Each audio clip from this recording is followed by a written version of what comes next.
শিরোনামগুলো। গঠনতন্ত্র না মানায় দেশের ক্রিকেটের সংকট ফেলেছেন পাপন। শঙ্কা আইসিসির নিষেধাজ্ঞার, সাংবিধানিকভাবে সমস্যা সমাধানের চেষ্টা নীতি নির্ধারকদের। পাকিস্তানে পৌঁছে একদিন বিশ্রামের পর মাঠে বাংলাদেশ দল। লাহোরে গাদ্দাফি স্টেডিয়ামে দীর্ঘ সময় ঘাম ঝরালেন ক্রিকেটাররা। যোগ দিয়েছেন সাকিব আল হাসান। সেপ্টেম্বরে ভারতের বিপক্ষে সিরিজ দিয়ে ক্রিকেটে ফেরার অপেক্ষায় এবাদত হোসেন। ফর্ম ফিরে পাওয়ায় পাশাপাশি ব্যাটার হিসেবে আরও পরিণত হওয়ার লক্ষ্য। ক্রীড়াঙ্গন রাজনীতি ও দুর্নীতি মুক্ত করতে মানববন্ধন বৈষম্যের শিকার সংগঠক ও খেলোয়াড়দের। কারি কারি অর্থ হাতানো ব্যক্তিদের দ্রুত অপসারণ করে বিচারের দাবি। এবং কিছুক্ষণ পর উয়েফা সুপার কাপ জয়ের লক্ষ্যে আটালান্টার মুখোমুখি হবে রিয়াল মাদ্রিদ। মৌসুমের প্রথম ম্যাচেই বাজিমাতের আশায় আনচেলত্তির, এমবাপ্পের অভিষেকের অপেক্ষা। দেখছিলেন শিরোনাম, এবারে জানাবো বিস্তারিত। শুরুতে ক্রিকেটের খবর। বছরের পর বছর গঠনতন্ত্রকে বৃদ্ধাঙ্গুলি দেখিয়ে নিজেদের তৈরি নিয়মের গ্যারাকলে দেশের ক্রিকেটকে গভীর সংকটে ফেলে দিয়েছেন নাজমুল হাসান পাপন সহ বর্তমান বিসিবির পরিচালনা পর্ষদ। সহসভাপতি পদ থাকলেও গেল 2 দফায় সেখানে কাউকেই নিয়োগ দেননি পাপন। চারিদিকে তার পদত্যাগের দাবি উঠলেও এ বিষয়ে এখন নিশ্চুপ তিনি। তবে পাপন স্বেচ্ছায় পদত্যাগ না করলেও কিভাবে হারাতে পারেন তার পদ গঠনতন্ত্র অনুসারে, তাই জানাচ্ছেন সহকর্মী মাহবুব রিমন। শেখ হাসিনার পদত্যাগের পর আত্মগোপনে বিসিবি সভাপতি নাজমুল হাসান পাপন। আত্মগোপনে বেশিরভাগ বোর্ড পরিচালক। কোরাম সংকটে বিসিবি প্রশ্ন, তবে এমন সংকটের দায় কার? নিয়ম বলছে নিজেদের মতন করে তৈরি করা গঠনতন্ত্রে ফেসে যাচ্ছে বিসিবির বর্তমান পরিচালনা পর্ষদ। সংশোধিত গঠনতন্ত্রের 13.2 কথারা অনুযায়ী 25 সদস্যের পরিচালনা পর্ষদে 2 জন সহসভাপতি থাকতেই হবে। গঠনতন্ত্রের 14.2 বিধি অনুযায়ী বিসিবি সভাপতির অনুপস্থিতিতে একজন সহসভাপতি সেই দায়িত্ব পালন করবেন। কিন্তু নিজের সবশেষ 2 মেয়াদে সেই নিয়মের তোয়াক্কাই করেননি নাজমুল হাসান পাপন। এ নিয়ে সবশেষ এজিএমে তাকে প্রশ্ন করা হলে এড়িয়ে গেছেন সুকৌশলে। বিসিবির বর্তমান কমিটির মেয়াদ 2025 সালের 6 অক্টোবর পর্যন্ত। কিন্তু বাস্তবতা বলছে পাপন সহ অধিকাংশ বোর্ড পরিচালকের আর ফেরার সুযোগ নেই। তাহলে তার বিদায় প্রক্রিয়া কেমন হবে? কারণ জোর করলে যে নেমে আসতে পারে আইসিসির নিষেধাজ্ঞার খড়গ। পাপন যদি নিজে পদত্যাগ নাও করেন, তবে বিসিবির গঠনতন্ত্রের 13.3 আর 15.2 ধারায় স্পষ্ট উল্লেখ আছে কিভাবে তিনি পদের অযোগ্য হবেন। সেখানে মানসিক ভারসাম্যহীনতা, শৃঙ্খলাজনিত শাস্তি, শারীরিক অসুস্থতা কিংবা কোনো কারণ ছাড়াই পরপর 3টে বোর্ড মিটিংয়ে অনুপস্থিত থাকার কথা বলা হয়েছে। পরিচালনা পরিষদের 2/3 একই ধারায় শূন্য হলে বিসিবি এমনিতেই ভেঙে যাবে। এছাড়াও যদি বর্তমান অবস্থা ব্যাখ্যা করে আইসিসির কাছে কমিটি ভেঙে দিতে লিখিত আবেদন করেন বিসিবির সিইও, তবে তা আমলে নিতে পারে ক্রিকেটের নিয়ন্ত্রক সংস্থা। তবে সেক্ষেত্রে প্রতিশ্রুতি দিতে হবে নির্বাচনের।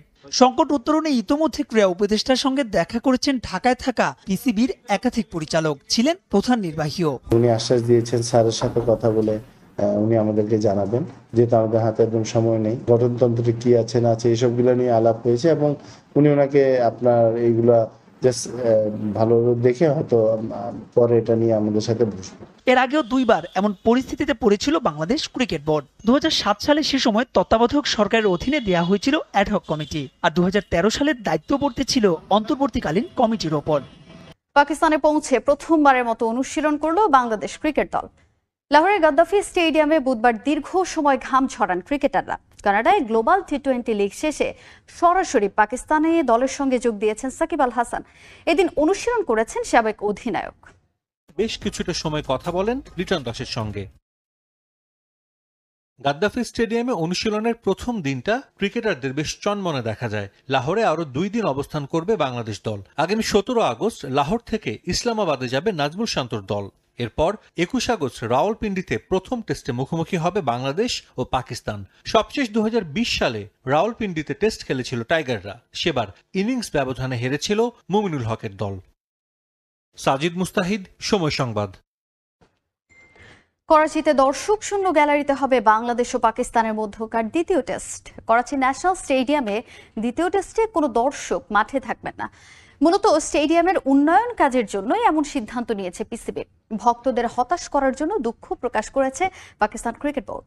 ভারত চায় তাদের ম্যাচ হোক পাকিস্তানের বাইরে। বিসিসিআই এর মন রাখতে এরই মধ্যে পাকিস্তানকে ভারতের ম্যাচ বাইরে আয়োজনের জন্য বাড়তি অর্থ দিতেও রাজি হয়ে গেছে আইসিসি। ভারতের যাওয়া না যাওয়া নাটক চলে প্রতিবারই, তবে তাতে বসে থাকতে রাজি নয় আয়োজক পাকিস্তান। নিজেদের স্টেডিয়ামগুলো সংস্কারে নেমেছে পাকিস্তান ক্রিকেট বোর্ড। এরই মধ্যে করাচি ন্যাশনাল ক্রিকেট স্টেডিয়াম, লাহোরের গাদ্দাফি স্টেডিয়ামের উন্নয়ন কাজ শুরু করে দিয়েছে পিসিবি। তাই তো সংস্কার কাজ চলায় বাংলাদেশের বিপক্ষে পাকিস্তানের দ্বিতীয় টেস্ট মাঠে বসে দেখতে পারছেন না দর্শকরা। হচ্ছে বাংলাদেশ ও পাকিস্তান। এমন সময় গুরুত্বপূর্ণ সিদ্ধান্ত জানালো পিসিবি। টিকিট বিক্রি না করার সিদ্ধান্ত জানিয়ে দেয় বোর্ড। সেই সঙ্গে দর্শকদের নিরাপত্তার বিষয়টিকেই তারা বেশি গুরুত্ব দিচ্ছে বলে জানানো হয়েছে পিসিবির পক্ষ থেকে। এক বিবৃতিতে সাময়িক এই সমস্যার জন্য দর্শকদের কাছে দুঃখ প্রকাশও করেছে পাকিস্তান ক্রিকেট বোর্ড। আমাদের কাছে দর্শকদের নিরাপত্তার বিষয়টি সবচেয়ে বেশি গুরুত্বপূর্ণ। চ্যাম্পিয়ন্স ট্রফি দিয়ে বিশ্বকে চমকে দিতে চাই আমরা, এজন্য স্টেডিয়ামগুলো সংস্কার করা হচ্ছে। এ সময় দর্শকদের খেলা দেখতে দেওয়ার অনুমতি দিলে তাদের যে কোনো ধরনের দুর্ঘটনার মুখে পড়ার শঙ্কা রয়েছে। তাই আমরা দর্শক শূন্য স্টেডিয়ামে দ্বিতীয় টেস্ট আয়োজন করতে চাই। আশা করছি দর্শকরা বিষয়টি বুঝবে। তাদের ম্যাচ দেখতে দেওয়ার সুযোগ না দিতে পারায় আমরা দুঃখিত। 2009 সালে লাহোরে সন্ত্রাসী হামলার পর থেকেই বড় কোনো ইভেন্ট আয়োজন করতে পারেনি পাকিস্তান। তাই চ্যাম্পিয়ন্স ট্রফির সফল আয়োজন পিসিবির কাছে বড় এক চ্যালেঞ্জ।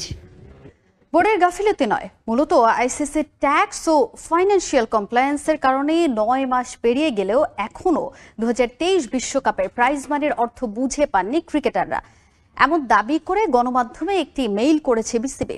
তাদের প্রত্যাশা, আগামী সপ্তাহের মধ্যে ক্রিকেটারদের অ্যাকাউন্টে ঢুকে যাবে তাদের প্রাপ্য অর্থ। রাজনৈতিক পালাবদলে উত্তাল প্রাঙ্গণ, আলাদা করে বললে ক্রিকেট পাড়াও। সিন্ডিকেট আর গেল 1.5 দশকে বিসিবি কর্তাদের নানা অন্যায় অনিয়ম নিয়ে মুখ খুলছেন অনেকেই।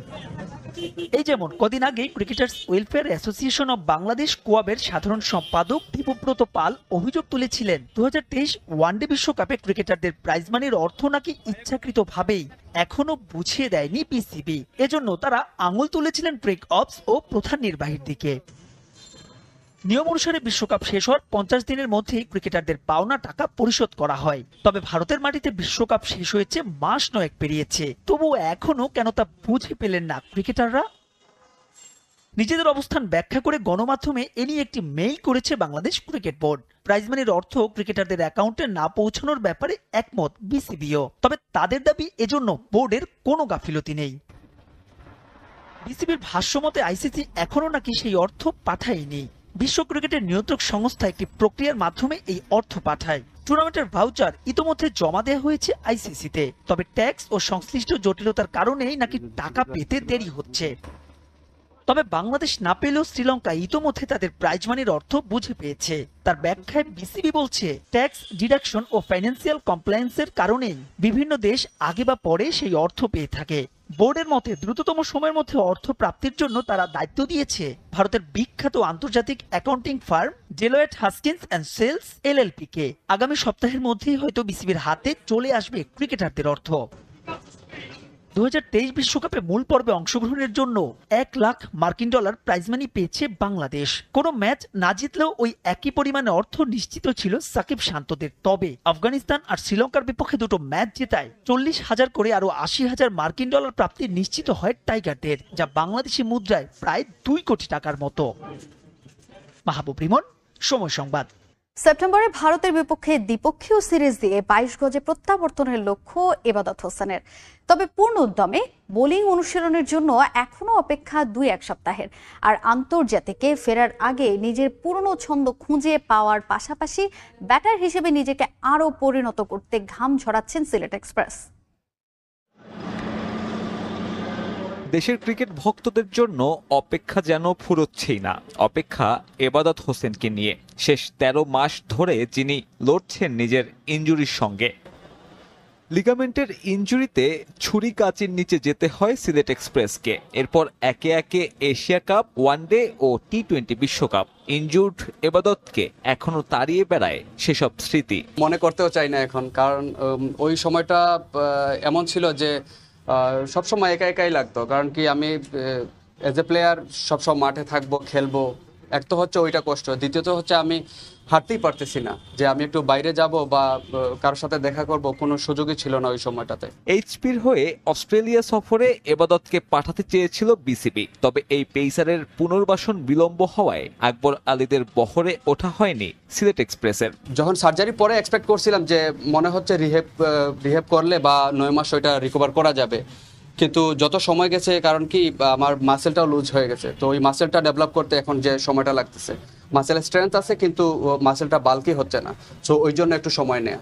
আপাতত তাই ভারত সফর দিয়ে প্রত্যাবর্তনের লক্ষ্য এই ক্রিকেটারের। ফেরার আগে পূর্ণ ছন্দ খুঁজে পাওয়ার পাশাপাশি নিজের ব্যাটিং দক্ষতাও ঝালিয়ে নিচ্ছেন এবাদত। বোলিং ইন্টেন্সিটি লাইক 80%ই আছে, সো আশা করতেছি আরো 2 সপ্তাহ 3 সপ্তাহের মধ্যে যাতে ফুল ইন্টেন্সিটিতে বোলিং করতে পারি। আমার টার্গেট আছে যাতে ইন্ডিয়ার সাথে খেলতে পারি, তো ইন্ডিয়াতে যেহেতু 2টা টেস্ট ম্যাচ আছে, তো ডিপেন্ড করবে যে আসলে টেস্ট ম্যাচ দিয়ে ফেরাটা কিরকম হবে, কতটুকু পজিটিভ হবে।